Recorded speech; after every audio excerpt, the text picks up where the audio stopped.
12 o'clock, good afternoon, and welcome to the Midday News here on VFM 92.7. This bulletin is coming to you live from our studios here at Adesawe Kanda and streaming live on Facebook. Coming up this afternoon, National Anti-Illegal Mining Operations Secretariat issues a stern warning that it won't respond decisively to any act of violence by illegal miners, vowing a fire-for-fire retaliation against those attacked its taskforce.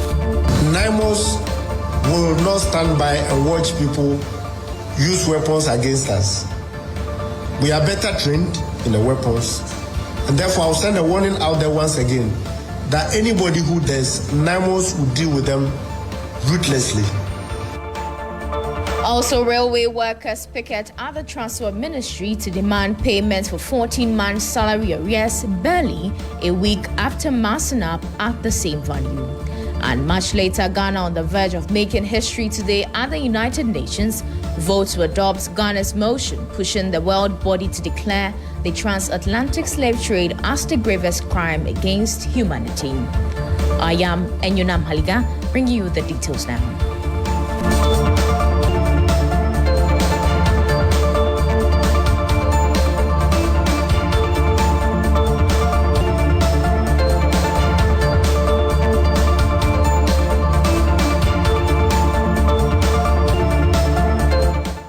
Thank you for staying with us. Now to our first story. The director of the operations at the National Anti-Illegal Mining Operations Secretariat, Colonel Dominic Bois, has issued a stern warning to illegal miners attacking officers on the front line of the anti-Galamsey fight, stressing that the Secretariat will not hesitate to respond decisively to such threats. Colonel Bois made the remarks at a news conference briefing in Accra, where he outlined NAIMOS' ongoing efforts to restore sanity in the illegal mining sector. Now, a lot of equipment have been destroyed. Let me reiterate that the metal components in the waterways, we have started collaboration with the Ghana Integrated Iron and Steel Development Corporation, GISDEC. They are currently on the Akubra. I was there last week with them. And they are packing all the damaged chamfans, metal fabrications which are on the waterway, and will move diligently from one water body to the other and pack all the scrap. We can put them to good use. Pumping machines, through the Ministry of Agriculture, they will be repurposed. As we've seen, several of them have been donated to farmers. We want to ensure that they are not sent back to the Galamsey site, but they are repurposed for good use, as well as other equipment. Vehicles seized, we push them into the operations once they are formally seized by the Attorney General Department, so that we pull the resources together and get this canker eliminated. So there's one other aspect I'll talk about, that is weapons. There are several weapons in the space. As you can see, 59 weapons, there are more. And they are basically pump action guns in the hands of these Galamseyers. And that is a huge risk, a national security risk. Because when they have them in the field, any provocation, they will fire. We had a few brushes where one of my soldiers was shot. Luckily, it was in his thigh and he's recovering. But as I reiterated the last time, NAIMOS will not stand by and watch people use weapons against us. We are better trained in the weapons, and therefore I'll send a warning out there once again that anybody who does, NAIMOS will deal with them ruthlessly. It is a problem that we are trying to address, but we have the right to self-defense. And let no Galamseya miss that. If you go to the field with weapon and you try to fire it, a lot more will be at you. So I talked about arrests, majority of them Chinese. I must say that the Chinese ambassador is also alarmed at the rate at which the Chinese, they don't pass through his hands. And there is a network or a cabal that traffic these Chinese who come. Sometimes they don't even know Accra. They get visa to stay and straight they are sent to the bush. And that is our own citizens who collaborate with them. So we need to watch that space, because these are the people who are destroying our forests, our water bodies. Then I think at Osino also, one night, 32 Nigerians we gloss over the security risk, but that is a huge risk. In collaboration with the national security, we are trying to identify the status of these whenever we arrest them. There's a protocol for the foreigners. They are processed through NAIMOS and then to immigration, where the enforcement unit handle them accordingly. That was the Director of Operations at the National Anti-Illegal Mining Operations Secretariat, Colonel Dominic Bois. Now joining us on the phone lines, my colleague Stanley Niblo, who sat through the presser. Now, Stanley, beyond the warning that the Secretariat has issued, what else has NAIMOS been talking about? Okay, so let me indicate that the NAIMOS are actually proven to be on top of their operations. But the only situation here is the fact that you heard the Director of Operations, that is Colonel Dominic Bois, indicating that a number of people or illegal miners have been arrested, and a chunk or majority of the persons arrested in these Galamsey areas constitute foreign nationals. But the problem is that most people who were present at the press conference were actually mimicking over when that was mentioned, was the fact that the Director of Operation indicated that the Chinese nationals that were arrested for illegal mining offenses have been repatriated, and he also went ahead to indicate that they are under surveillance to ensure that these people do not return into the country to continue perpetrating crimes against the environment. But others were of the opinion that these foreign nationals, because most of our locals who were also equally apprehended for same offenses are languishing in various prisons, they feel that the Chinese nationals who were also arrested should have been prosecuted. When they finish serving their sentence, then the immigration service can now have the privilege or the opportunity to repatriate them into their individual countries. But in this case, that was not done. And so that has been one of the challenges that they are confronted with. But I must also indicate that actually the Director of Operations also indicated and was frantic about the attack of individuals or officers fronting the illegal mining space. Trying to sanitize the space. And these people, these Galamseyers, are, carrying weapons at sight. And they try to discharge them at officers when they come to conduct or execute their mandated duties. But these 59 weapons that were confiscated from the illegal miners,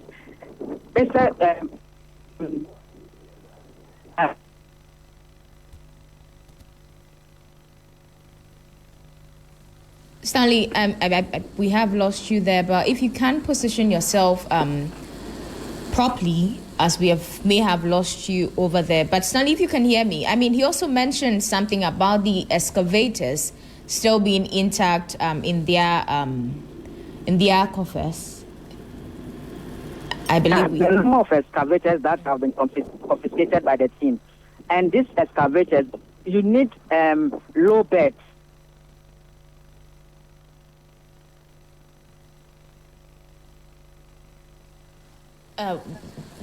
We may have lost Stanley Niblo there, but that's my colleague Stanley Niblo. He sat through the engagement where the Director of Operations at the National Anti-Illegal Mining Operations Secretariat, Colonel Bois, is issuing a stern warning to illegal miners who are attacking the officers on the front line of the Galamsey fight. Now, away from that, Ghana's £32 million debt to UK universities has effectively halted government-sponsored education in the United Kingdom. Thus, Deputy High Commissioner at the UK, Aquinas Cancer, says the arrest dating back to 2020 has created a financial strain. Since 2025, no new Ghanaian student has been sponsored to study in the UK because universities are unwilling to accept candidates from a government that already owes millions. In a meeting with Ghanaian journalists who are in the UK for an international workshop under the UK Ghana Science, Technology and Innovation Media Capacity Program, he said efforts are underway to resolve the situation. My colleague Christian Yale joins us from London for more updates on this. Christian, thank you for joining us this afternoon. I hope you're enjoying yourself and the weather is not terrible, but how serious is the situation? And have you been able to contact some of the students who were involved in such?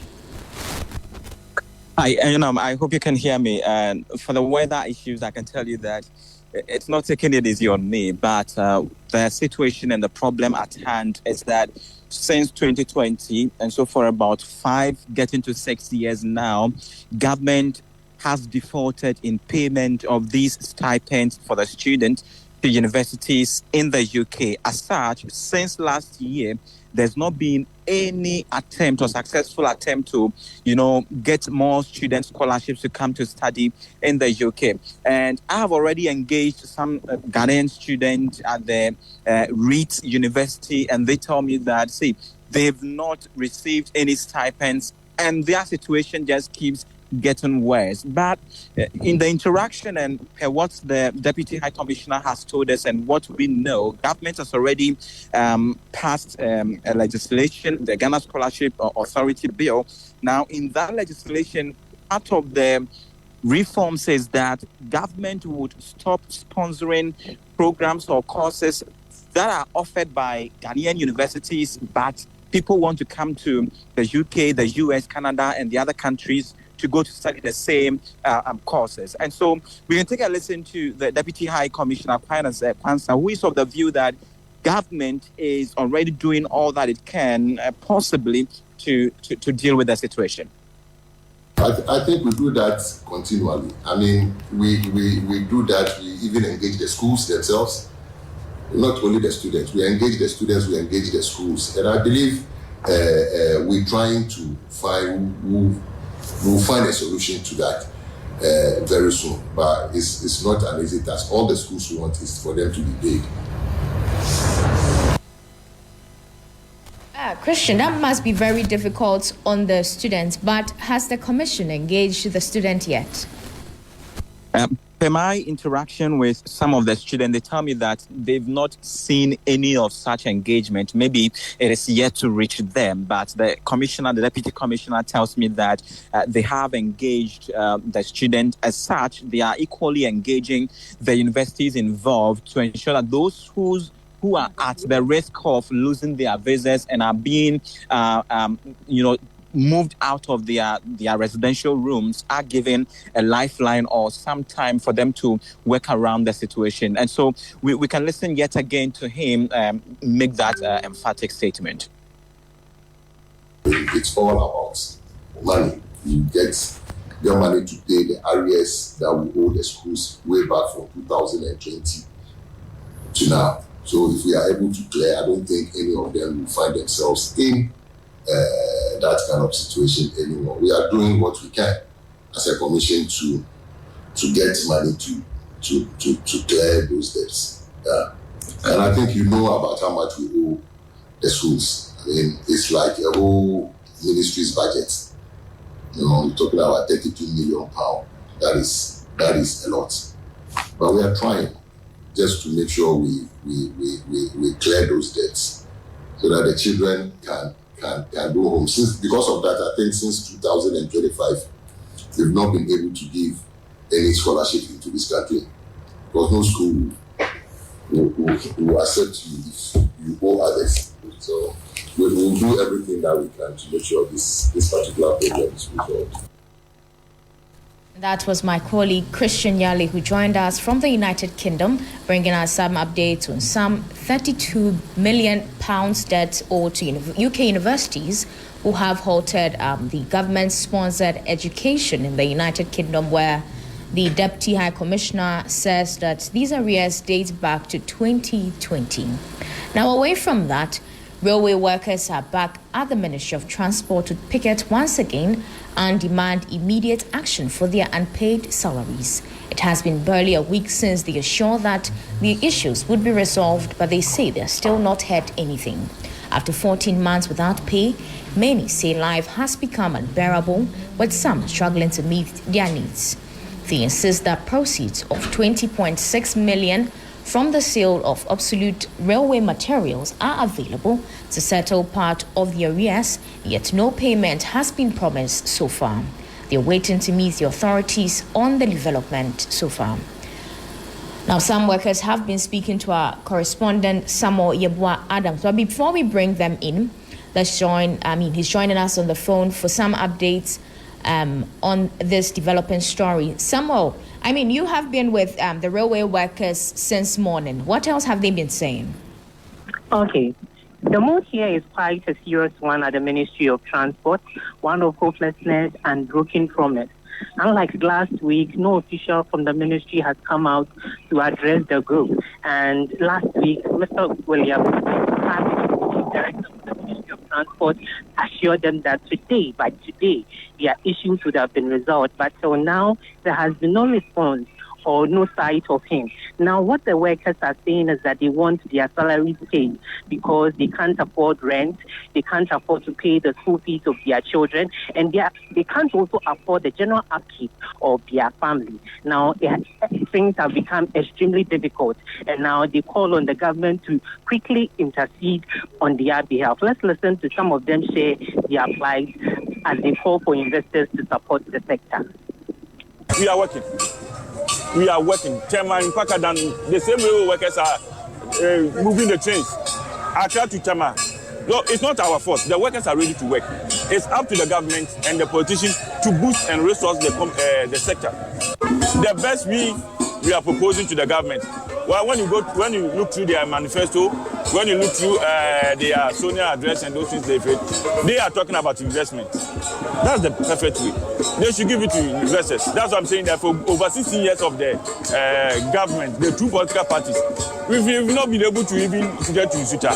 So what we are saying is that when they give it to investors and then they construct, there's a terms that they can do. They can do build, operate, and transfer. So many countries have done it. And you can imagine, how can Kenya even have vibrant railway than Ghana? It's not possible. But because of the evilness of our politicians, that's why we are suffering. So we are saying that if they will bring in investors, it will be the best. They should think of that. And that was the General Secretary for the Railway Workers Union. Samuel, you've been with them. Has the Transport Ministry said anything yet? So the General Secretary insists that they are working, as we heard him say. Now, they say that by 31st of this March, if the government doesn't intercede, if the government doesn't do anything, they will take matters into their own hands. As for now, they are all at the Ministry of Transport, waiting for the authorities to come and address them. That is the new development now. Okay, thank you so much. And that was my colleague Samuel Yeboah Adams, who's currently at the Ministry of Transport, where some railway workers' union are picketing over their unpaid salaries. Now moving on, as Ghana battles a tomato shortage, local farmers are urging government to invest in improved climate-resilient needs to enable year-round production. They argue that with the right support, irrigation schemes like Tuba can reduce reliance on import and stabilize the supply. A report by Stanley Blow. Ghana is currently experiencing a shortage in the supply of tomatoes following the ban on exports by its northern neighbor, Burkina Faso. But as government moves to reopen talks with its Sahelian counterparts for possible sourcing, some local farmers say the solution lies at home. They are calling for more pragmatic interventions rather than relying on imports, which continue to exert pressure on the local currency. The Tuba irrigation farm, which sits on 520 acres in Accra, could play a vital role in addressing the tomato shortage if the government adequately supports farmers. With an improved mechanized system, water is drawn from the Weja Dam about 7.5 kilometers away into a reservoir in Tuba for onward distribution, enabling all year-round commercial farming. Despite this intervention, tomato cultivation is largely done during the rainy season, spanning June, July and August. This is because the seed varieties currently cultivated cannot withstand prevailing climatic conditions. Farmers say they are ready to expand production if government provides the needed support. Abdul Karim Tete is a former assemblyman for Tuba and one of the 344 irrigation farmers tilling the land. If you go to the north, there are arable land, vast land there that the government can do this irrigation system there. We cannot depend on other countries like Burkina Faso and then our neighboring countries that we are importing tomatoes. So if our scientists can stand and do well and bring out those seeds, we have no problem. A principal research scientist and tomato breeder at the CSIR Crops Research Institute, Dr. Michael Kwabnaote says the challenges with local tomato production go beyond seeds. According to him, improved varieties of tomato seeds, including CSIR Kwabna, have been developed locally to match those from Burkina Faso, but more support is needed. What I want to say is that we don't have one variety that can actually do well in all the seasons. Remember, in Ghana, we have major season where we experience heavy rainfall, minor season, and then the dry season. And so in breeding, we have something we call genotype genotype by environment interaction. Certain seed of variety that will do well in, say, Volta region may not do well in Ashanti or the Upper East. And so we say there's some interaction there, okay? So varieties perform differently at different environments. And so for us researchers, any variety we come out with, we evaluate them over seasons to be sure that this particular variety will do well at this particular place. Dr. Michael Kwabnaote is calling on the government to prioritize crop research. For any forward-thinking country, they will not underplay the role of research. Research can turn this country into the positive direction. And that was a report from my colleague Stanley Nee Blow. Now, still on agriculture, the Minister for Food and Agriculture is expected to address the public on development in the sector. It's anticipated that topical will be the government's response to the announcement of a ban by the Burkina Faso government on export of tomatoes to Ghana. My colleague Grace Hamwa Ajiman is at the Food and Agriculture Ministry. Let's speak to her. Grace, if you can hear us, talk to us. Has the briefing started yet? I can hear you, but I didn't get the question and all of it. Yes, Grace, I was finding out if the presser has started yet.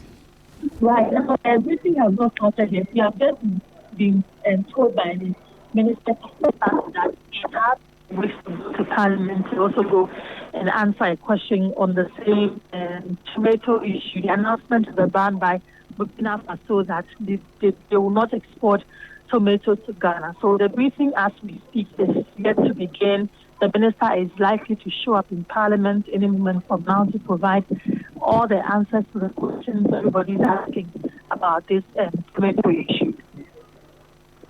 Okay, in the last few months, we've also seen a few gluts of maize, eggs, and all of that. Have you picked up any intel that he may speak on those issues too? I can't hear you. In the past few months, we've also heard of some gluts. We had the maize gluts, we had the egg gluts, where the buffer stock was directed to purchase some of these products. Have you also picked up if he's going to address on these issues too? Yes, so we know that the minister will be will be talking on two issues today. The first one will be the government homegrown response, what the government intends to do to ensure that even when this ban is implemented, we have enough stock or we have enough supply of tomatoes for domestic consumption as well as industrial consumption. And this is going to happen with the revamping or giving support to the National Food Buffer Stock and all the other agencies that are responsible to ensure that there's enough food in the country. So I am sure that the minister's address will touch on what government intends to do, how it intends to revamp or support the National Food Buffer Stock to ensure that there's enough tomato supply for both domestic consumption, for industrial usage, and even for traders who also sell at the various markets. Thank you so much, Grace. And that was my colleague, Grace Hamwa Ajiman, who is currently at the Ministry of Food and Agriculture, where the minister is set to address the press.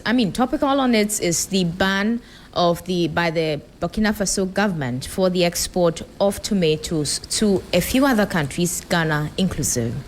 This is still the midday news here on 3FM 92.7.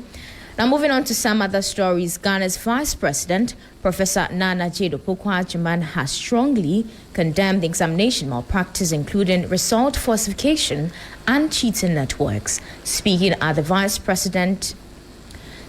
the West African Examination Council, the Vice President urged stakeholders to protect the integrity of education standards and reaffirm Ghana's commitment to working with WAEC to strengthen the assessment system. A report by Armstrong Gold.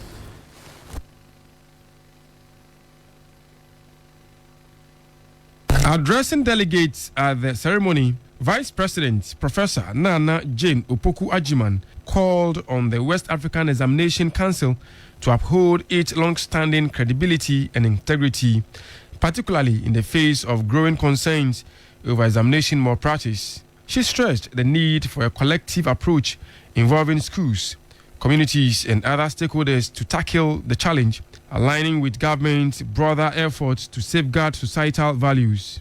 The future academic growth, regional mobility, and economic integration of our sub-region largely depend on the quality of education provided today. Therefore, while the innovative mechanisms implemented to ensure fairness, transparency, and integrity in the exam process are commendable, the rise in examination malpractices threatens to undermine these objectives.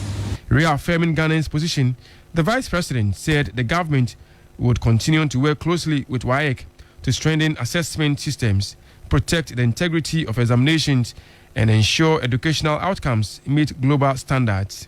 The growing incidence of falsified results and altered certificates undermines WAEC's mandate. Left unchecked, this risk will erode the credibility on which the entire examination system depends. This is not a challenge for the Council alone. It speaks to a broader responsibility that rests with institutions, communities, citizens, and especially the students themselves. The Vice President later presented award to outstanding candidates from the 2025 West African Senior School Certificate Examination for school candidates. Notably, the top 3 awardees were Ghanaian female students, a development she described as a strong indication of the country's promising future. The overall best students and others also spoke against examination malpractice. Well, it exists because people actually get questions and stuff, but it's not necessary. You can do it without it. I don't think they should even think about it. Just focus on your books and you'll be all right. I want to advise all students that they should ignore APO, they should ignore any form of examination misconduct and stick to their books because they can actually do it. It's really not that hard. Last year was not about APO.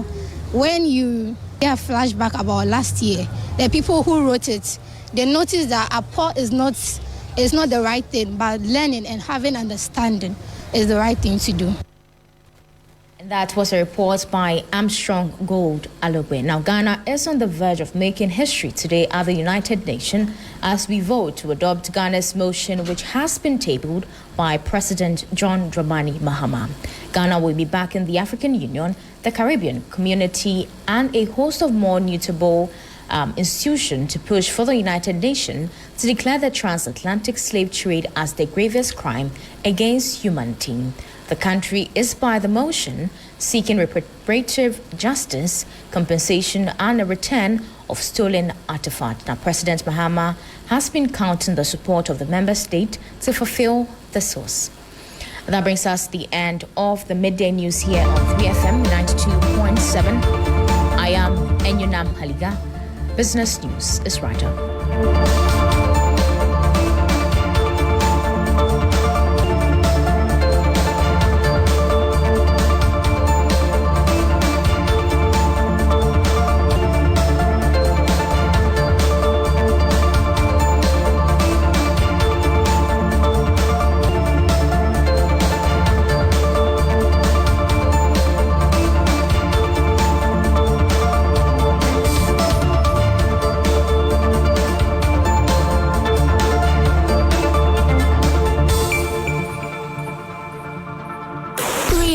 FM 92.7. Urban Lifestyle Radio Station.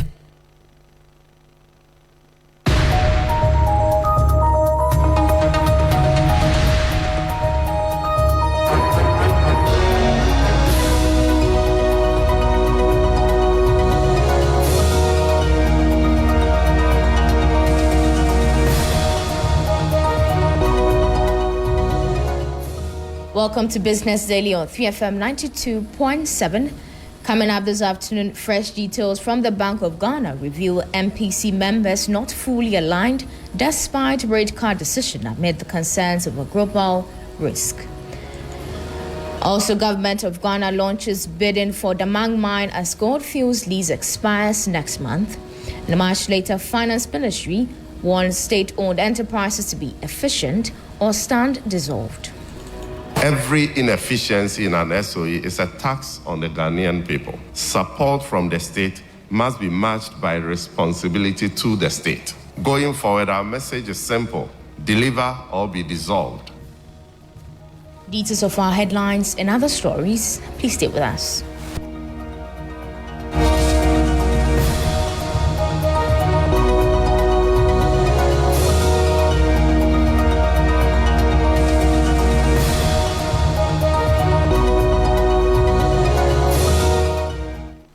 Thank you for staying with us. Now to a first story. Fresh details from the Bank of Ghana's Monetary Policy Committee review internal division and growing caution over future rate cuts despite the reduction in the policy rate.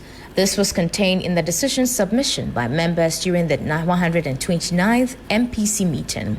Details in the following 3 Business report.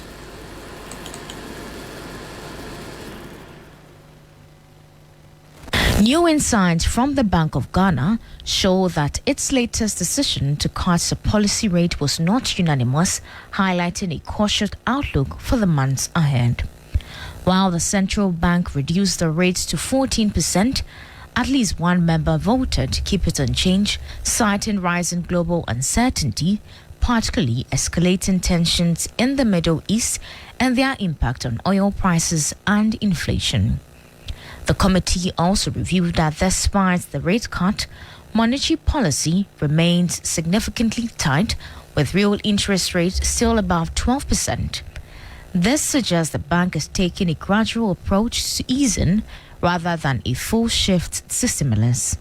Some members even argued for a smaller rate cut, warning that inflation risk could quickly return if global crude prices remain elevated or supply chains are further disrupted. The report further indicates that weak private sector credit growth remains a key concern, with the rate cut aimed at supporting lending and economic expansion. Looking ahead, the central bank signaled that further rate cuts are possible, but will depend heavily on global development and the path of inflation. The next policy decision is expected in May. That was a 3 Business News Desk report on fresh details from the Bank of Ghana, revealing MPC members not fully aligned despite rate cut decision amid growing concerns over global prices. Now, away from that, the Ministry of Lands and Natural Resources has announced a competitive bidding process to select a new operator for the Damang gold mine following the expiration of the Goldfields lease on April 18, 2026. In a statement released by the Lands Minister, Emmanuel Ama-Kofi-Boa, designated the mine is a key national asset and outlined a strategy to ensure zero operational downtime during the transition. There's more in the following report. According to the Ministry of Lands and Natural Resources, immediate steps have been taken to safeguard existing jobs and maintain current service contracts. A transparent process will be used to select a credible operator. The transition aims to increase Ghanaian-centered ownership and long-term investment in the mining sector. The ministry emphasized that the move is part of a broader effort to strengthen the industry while securing the mine's continued contribution to export earnings and the national economy. Meanwhile, Goldfields has confirmed that the transition of the Damang gold mine to Government of Ghana is nearing completion, with the official transfer of ownership scheduled for April 18, 2026. The handover follows a 12-month extension granted in April 2025 to ensure an orderly transition.